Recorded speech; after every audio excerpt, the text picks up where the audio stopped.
En línea con la entrevista. Noticieros en línea. Regresamos, son en este momento a las 8 de la mañana con 4 minutos. Hoy nos acompañan y les agradecemos su presencia la comisionada presidenta del Instituto de Acceso a la Información Pública, Mariela Huerta. ¿Cómo estás, Mariela? Buenos días. Gracias por aceptar la invitación. Al contrario, Toño, muy buenos días. Muchísimas gracias por este espacio, poder estar aquí en este noticiero, y saludo con muchísimo gusto a las personas que el día de hoy nos escuchan a través de este medio. Y también el comisionado Alejandro Rocha. ¿Cómo estás, Alejandro? Buenos días. Hola, buenos días, Antonio. Un gusto estar aquí contigo y con todo tu equipo. Saludo a todo tu auditorio. Muchas gracias. Vamos a comenzar con dos temas. El primero es el Congreso Internacional de Datos Personales y Inteligencia Artificial. ¿De qué se trata? ¿Cuándo es? ¿Y quiénes están invitados del auditorio? ¿Quién debería ir, Mariela? Muchas gracias, Toño. Pues justamente queremos dar a conocer a todas las personas de nuestro estado de Guanajuato y a todos aquellos que estén interesados a nuestro primer Congreso Internacional que se realiza aquí en Guanajuato con la temática relativa a protección de datos personales e inteligencia artificial. Sobre todo centrándonos en una parte importante que es este derecho humano que nosotros tutelamos de la protección de datos personales y lo que engloba en su máxima protección, la importancia de socializar, de acercar esta información que consideramos que es fundamental en la vida de las personas, considerando también este enlace que se tiene en materia de inteligencia artificial que funciona a través de toda aquella información que proporcionamos, de ahí lo delicado y el cuidado pues de dar toda nuestra información a través de diferentes sistemas, herramientas o plataformas digitales. Este congreso se va a celebrar los días 12 y 13 de septiembre, va a ser en el Teatro Estudio que lo alberga el Teatro Bicentenario, y pues está dirigido a todas las personas en el ámbito académico, a los estudiantes que nos gustaría mucho se acercaran y con quien hemos tenido también una vinculación permanente en los diferentes grados académicos. También está dirigido a los empresarios, también está dirigido a todos los servidores públicos, también está dirigido en general a toda la ciudadanía que pudiera estar y acompañarnos en este congreso. ¿Qué aprenderán quienes asistan, Mariela, y quiénes van a ser los conferencistas? Van a aprender y acercarse a toda aquella información en materia de protección de datos, todo lo que significa, sus alcances, sus implicaciones. No hay que perder de vista hoy que interactuamos en el ciberespacio de manera constante y permanente. ¿Quién de nosotros no tiene un dispositivo móvil? ¿Quién de nosotros no tiene un sistema, una herramienta, una aplicación que descargamos diferentes sistemas para poder atender distintos temas? También el uso de las redes sociales. Entonces es importante reflexionar en el tema de lo que implica la protección de datos, hacer conciencia sobre la prevención, sobre el cuidado de nuestra información y sobre todo lo que nosotros denominamos autodeterminación informativa. Pero también todo el contexto que aplica a través de la inteligencia artificial, pues que ya está aquí, que lo utilizamos en el ámbito académico, en el ámbito de salud, en el ámbito de los negocios, etcétera. Entonces es muy importante que todos estos sectores de la población pudieran acercarse.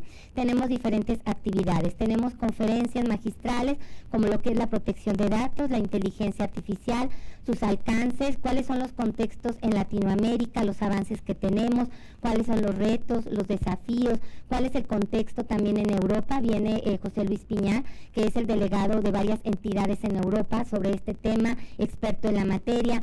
También tenemos expertas en esta inteligencia artificial, lo que implica desde una visión para los grupos prioritarios o sectores, también relativo a la perspectiva de género, y también un panel donde vamos a estar compartiendo este espacio con el comisionado Rocha en atención a estos retos y desafíos en materia de regulación jurídica y normativa. ¿Qué tiene que ver la inteligencia artificial? ¿Qué relación guarda con los datos personales, con la transparencia, con el acceso a la información? Ok. Bueno, ahorita principalmente nos enfocamos en cuestión de datos personales, ¿no? Ahorita están de moda el chat GPT, el chat Gemini de Google. Entonces, bueno, primero que nada, uno entra con una cuenta que tiene tu nombre, tu correo electrónico y además también tiene geolocalización. Entonces, ya todos estos son datos personales que estás tú poniendo dentro de esta... ¿Y a quién se los damos? No sabemos. O sea, Se supone que a Google. a Google, a ChatGPT. Hay una cuestión interesante, son dos cosas interesantes con inteligencia artificial. Por ejemplo, ya ahorita en Colombia, sobre todo la Corte Constitucional, está regulando el uso del chat GPT dentro de el trabajo jurisdiccional. Porque cuando nosotros les sumamos o subimos información confidencial de nuestras empresas, de instituciones, de aquí de radio, esa información que estamos subiendo está en posesión de personas. Ajá. ¿Sí?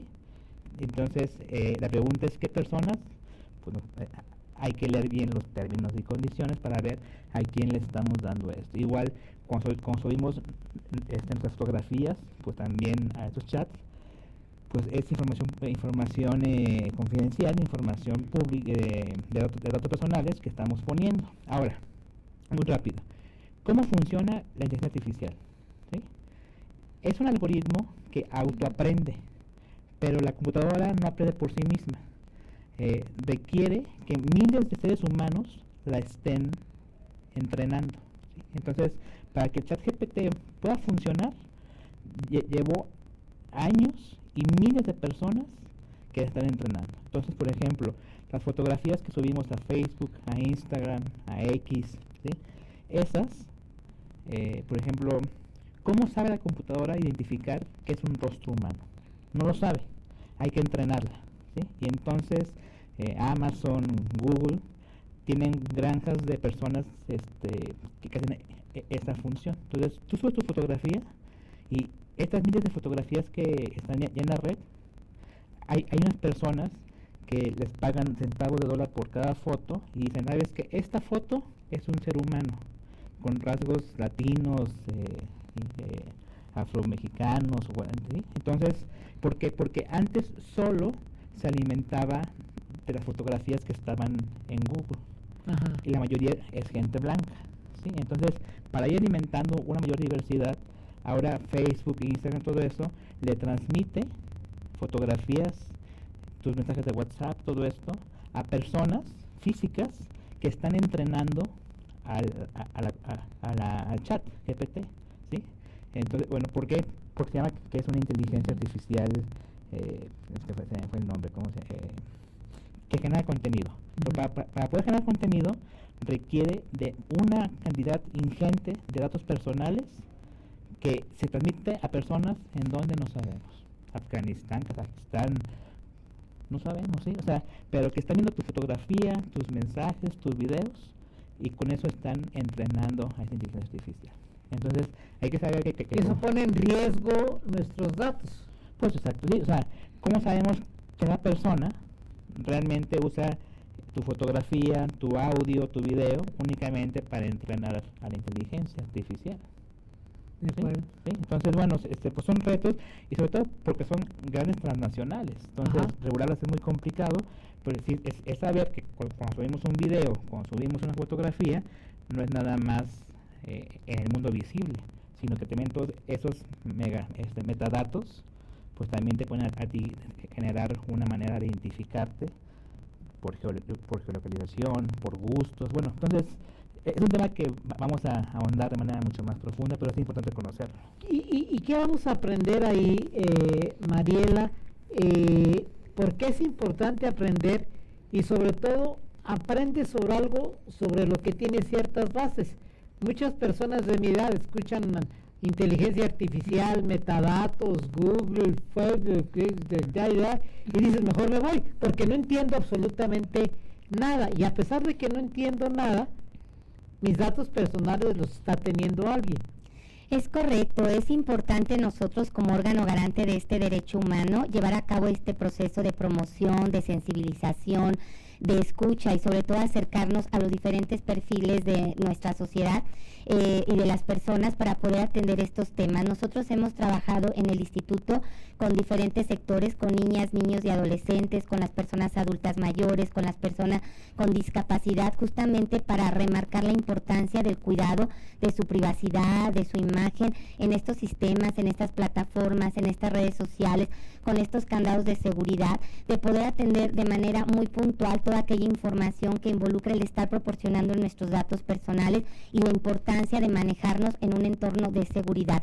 Es decir, estamos partiendo de cosas muy particulares, de cosas muy generales, para poder atender esta información en estos sectores de la población. Hemos tenido eventos muy representativos, por ejemplo, con el DIF estatal, estamos trabajando con los centros gerontológicos, con las niñas, niños y adolescentes, con la Secretaría de Educación de Guanajuato, con Ingudis, o sea, con diferentes instituciones que son aliadas para poder acercar esta información y sobre todo reconocer la importancia en este contexto de esta digitalización y sobre todo los jóvenes que son nativos digitales, de cuidar mucho su privacidad y todo lo que implica en las redes sociales sobre todo. Vamos a hacer una pausa al regresar. ¿Con qué vestimenta jurídica realizará el YACIP esta tarea? Un poco en la información que hasta este momento se tiene es que han desaparecido los órganos autónomos. ¿Cuál es la situación jurídica actual del YACIP? ¿Va a desaparecer? ¿No va a desaparecer? ¿Mañana no va a estar? ¿Por qué siguen trabajando? Por favor, después de una pausa, comisionada presidenta, comisionado Alejandro. Vamos a la pausa y regresamos. Continuamos. Noticieros en línea. Noticieros en línea. Noticieros en línea. Regresamos 8:19. Seguimos charlando con la comisionada presidenta del YACIP, Mariela Huerta, y con el comisionado Alejandro Rocha. Hablamos de este foro que se llevará a cabo en estos días de 13 y 14, dijiste. 12 y 13 de septiembre, y vale la pena señalar que es un evento completamente gratuito, que no tiene ningún costo. En nuestra página del instituto o en nuestras redes sociales nos pueden seguir en Facebook, en Instagram, en X y en YouTube a través de YACIP GTO. ¿Y de qué hora a qué hora es, Mariela? Va a ser prácticamente, iniciamos el primer día a partir de las 10 de la mañana hasta cerca de las 6 de la tarde, y el segundo día igual de las 10 hasta las 5:30, 6 de la tarde. Y de verdad vale la pena que vengan. Hay experiencias de ponentes de España, de Argentina, de Colombia, por supuesto de México, grandes expositores y conocedores en la materia. Ahora, ¿cuál es la situación actual del YACIP luego de lo que aconteció en las últimas semanas, en los últimos días? Bueno, actualmente estamos igual que como siempre, ¿sí? ¿Qué sucedió? El viernes pasado la Comisión de Puntos Constitucionales del Cámara de Diputados aprobó el dictamen. Esto es nada más, digamos, que el segundo paso de muchos pasos que hay que seguir para reformar la Constitución. Requiere ahora subirse a pleno de diputados y después que se envíe a senadores, que en senadores haya trabajo en sus comisiones. En caso de que no haya ningún cambio al dictamen de diputados, se sube al pleno de senadores y se vota y se envía a los estados para que cada legislatura lo vote. Se requiere mínimo la mitad más uno. Somos 32 entidades, se requieren 17 entidades federativas. Una vez que esto suceda, se regresa al Congreso para que se haga la declaratoria de reforma y se publica en el diario oficial. Si hay alguna modificación al dictamen de diputados en senadores, se regresa de nuevo a diputados para que lo vuelvan a analizar. Pero bueno, digamos que es lineal. Ajá. Entonces ya una vez que se publica en el diario oficial, le da 90 días al Congreso de la Unión para emitir una nueva ley general. Ahora, como viene la propuesta, es juntar tanto en una sola ley, transparencia como datos personales. Actualmente están divididas en dos leyes generales. La idea es ahora juntarlos en una sola ley y para emitirla tienen 90 días naturales, ¿sí? El Congreso de la Unión. Una vez que, igual, se requiere el mismo trámite, ¿no? Comisiones de diputados, comisiones de pleno de diputados, comisiones de senadores, pleno de senadores.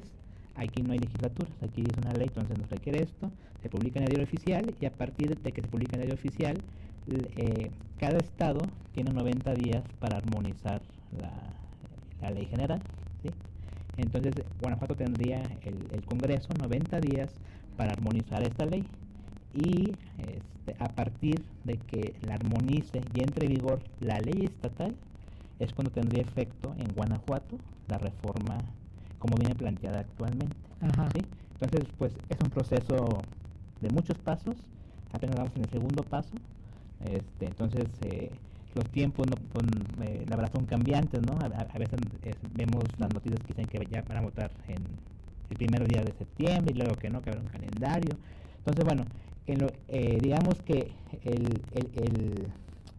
el último hito es que Guanajuato armonice esta ley. Entonces, cuando Guanajuato la que armoniza... está obligado, una vez si Sí. sea todo el escenario que Sí. planteaste.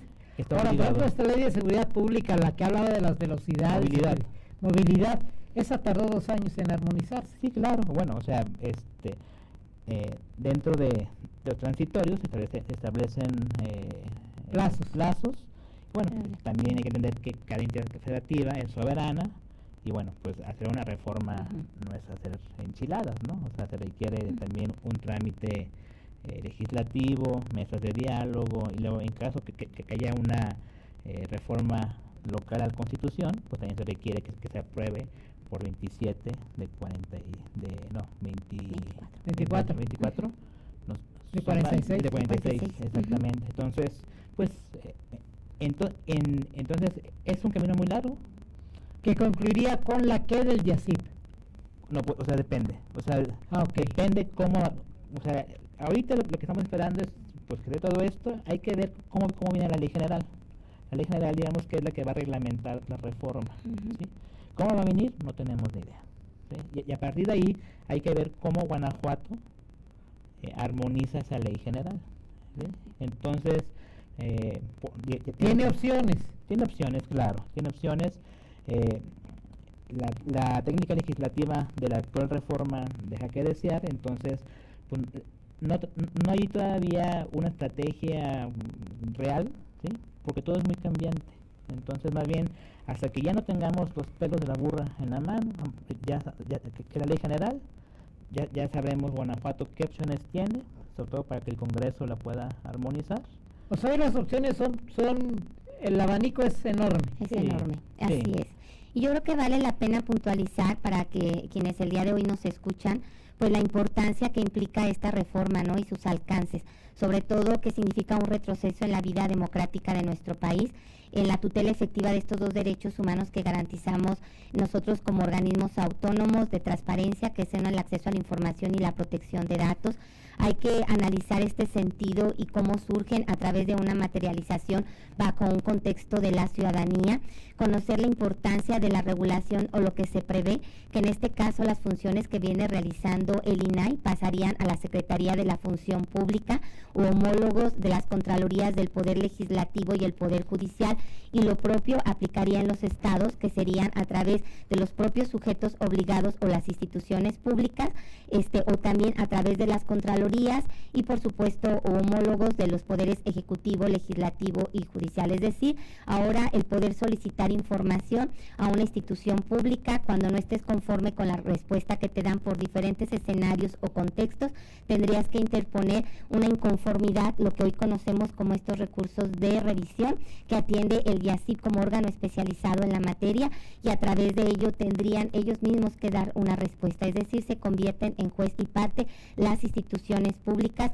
donde justamente todo lo que hemos trabajado en estos órganos de la transparencia por más de 20 años, especializándonos, trabajando de manera muy puntual, con cercanía a la ciudadanía, con los sujetos obligados o instituciones públicas, con esta capacitación, con esta socialización y promoción, pues están en este contexto que hoy prevé la reforma.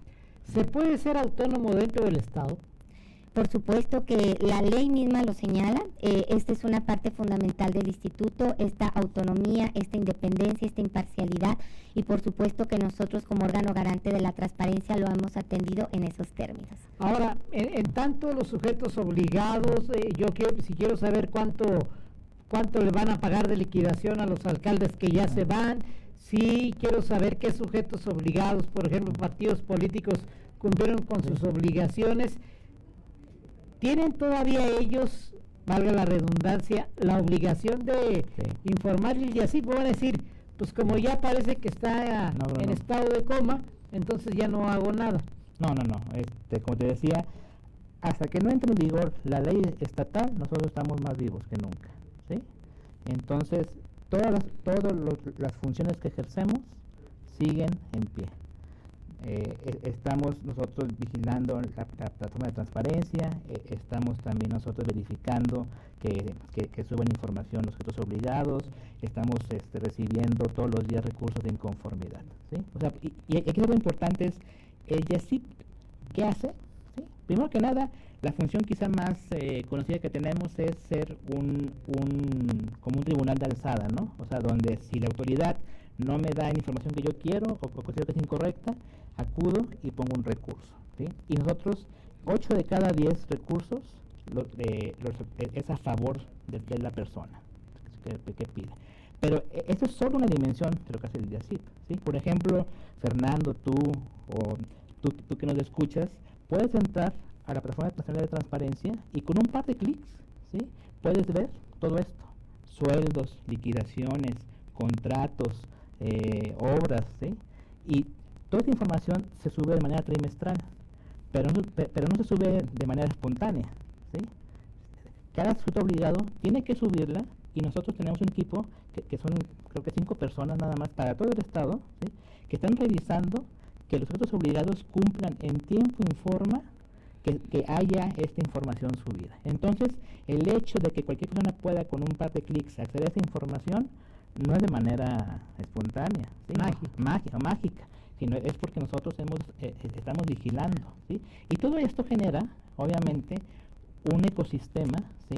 De mayor cultura de transparencia, ¿sí? Y un poquito lo que dices, la autonomía hay que verla como es sistémica, ¿sí? O sea, nosotros no resolvemos y ya acabamos. A nosotros nos revisa el INAI, nos revisa el Poder Judicial, ¿sí? Entonces, con esa reforma que pretende modificar el INAI o desaparecerlo y modificar el Poder Judicial, realmente lo que está atacando es el núcleo de estas defensas, ¿sí? Entonces, somos autónomos, somos perfectibles, pero también somos revisables, ¿sí? Entonces, no crean que ya porque ya siempre resolvió es la verdad absoluta, ¿no? Hay maneras de revisar. Entonces, esa parte es la parte importante, ¿no? Entender que es todo un sistema y que reformarlo sería un retroceso de casi 20 años. Perfecto. ¿Algo más, comisionada presidenta? ¿Algo más, comisionado Alejandro? Muchas gracias. Pues nada más comentar con toda la ciudadanía guanajuatense pues que el YACIP sigue en funciones, que no nos hemos extinguido, que seguimos trabajando por la tutela efectiva del derecho a saber y a la privacidad, y sobre todo también la importancia de lo que significa el poder realizar estas solicitudes de información, el que el YACIP está para atender, para orientarte, para acompañarte, justamente lo que comentaba ahorita mi compañero Alejandro Rocha sobre esta pertinencia de atender estos recursos de revisión cuando no estás conforme con la respuesta que te dan las instituciones públicas, y sobre todo invitarlos a que nos acompañen en este evento que vamos a tener de este Congreso Internacional en materia de protección de datos e inteligencia artificial, y seguir reflexionando sobre todo en este contexto que significa la transparencia, la rendición de cuentas, el acceso a la información, el combate a la corrupción, que son pilares fundamentales para la consolidación de nuestra democracia. Y por supuesto en el YACIP seguimos trabajando, no solamente portamos la camiseta, sino sudamos la camiseta. Perfecto, muchas gracias. Gracias, Toño. Rápido, sí, nada más un poquito para apuntar. El día de ayer, las personas relatoras de la ONU en materia de transparencia y protección de datos dijeron que eliminar al INAI y estos órganos ¿sí? Sería un retroceso, porque realmente son una herramienta efectiva y autónoma de defensa. Entonces, gracias por todo y saludos extranjeros. Y al gato. Y al gato. Gracias, comisionado. Gracias. Vamos a la pausa, regresamos. Regresamos. Noticieros en línea.